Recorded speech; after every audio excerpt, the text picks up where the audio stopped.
আসসালামু আলাইকুম ওয়া রাহমাতুল্লাহি ওয়া বারাকাতুহু। আলহামদুলিল্লাহি রাব্বিল আলামিন ওয়াসসালাতু ওয়াসসালামু আলা রাসূলিহিল কারীম ওয়া আলা আলিহি ওয়া আসহাবিহি আজমাইন।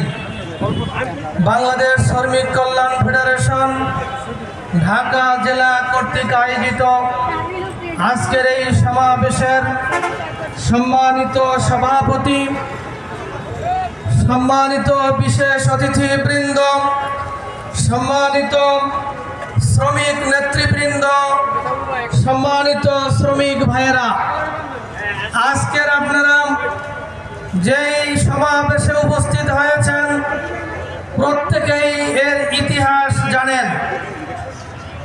1886 সাল, আজকের 139 বছর আগে একটি ঘটনাকে কেন্দ্র করে শ্রমিকদের অধিকার আদায়ের যে আন্দোলন শুরু হয়েছিল, আজও এই 1 মে এই দিবসটি পালন করা হয়।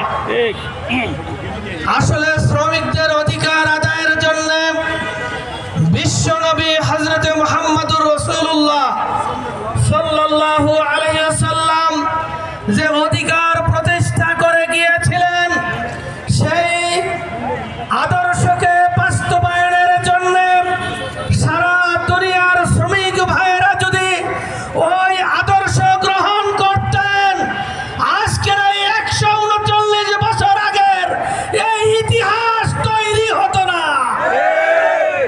এজন্য ইসলামী আদর্শ, ইসলামী শ্রমনীতি বাস্তবায়নের জন্য বাংলাদেশ শ্রমিক কল্যাণ কাজ করে যাচ্ছে।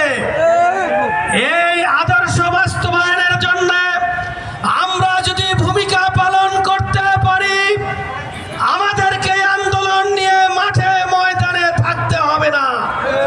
এজন্য বাংলাদেশে যদি ইসলাম কায়েম হয়, দিন প্রতিষ্ঠা হয়, তাহলে আন্দোলন না করে আমরা একটি ইনসাফপূর্ণ সমাজ কায়েমের মধ্য দিয়ে এই বাংলাদেশকে এমন বাংলাদেশে আমরা তৈরি করতে পারবো যেখানে কোনো অবিচার থাকবে না, যেখানে কোনো বৈষম্য থাকবে না, যেখানে বৈষম্য নিয়ে ছাত্র জনতাকে আর আন্দোলন করতে হবে না। সম্মানিত শ্রমিক ভাইরা, আল্লাহ তাআলা কোরআনুল কারীমে বলছেন, ইন্নাল্লাহা লা ইউগাইয়িরু মা বিকাউমিন হাত্তা ইউগাইয়িরু মা বিআনফুসিহিম। যেই জাতি তার ভাগ্যের উন্নয়নের জন্য চেষ্টা করে না, আল্লাহ তাআলা সেই জাতির পরিবর্তন করেন না। সেই হিসাবে আমাদের দায়িত্ব হলো নিজেদের ভাগ্য পরিবর্তনের জন্য আমাদেরকে চেষ্টা করতে হবে। আসুন, বাংলাদেশ শ্রমিক কল্যাণ ফেডারেশন যে সংগ্রাম করছে, একদল আদর্শ শ্রমিক তৈরি করে তারা শ্রমিকদের অধিকার আদায় করবে। আমরা এই বাংলাদেশে দেখেছি অনেক শ্রমিক সংগঠনের নেতারা, তারা মন্ত্রী হয়েছেন, তারা এমপি হয়েছেন, যাদেরকে কাঁধে ভর করে তারা মন্ত্রী হয়েছেন, তারা শ্রমিকদের কোনো অধিকার প্রতিষ্ঠা করতে তারা পারেননি। কারণ এটাই কারণ যে তারা কোনো ইসলামী আদর্শকে বাস্তবায়নের জন্য তারা কাজ করে নাই।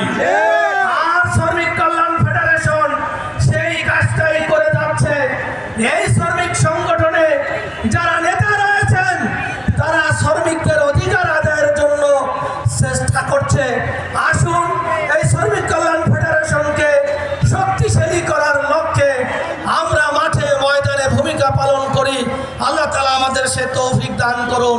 এখন র্যালি হবে, সকলকেই এই র্যালিতে অংশগ্রহণ করার জন্যে আমাদের ভাইদের শ্রমিক নেতাদের নেতৃত্বে যে র্যালি হবে, সকলে আপনারা র্যালিতে অংশগ্রহণ করবেন।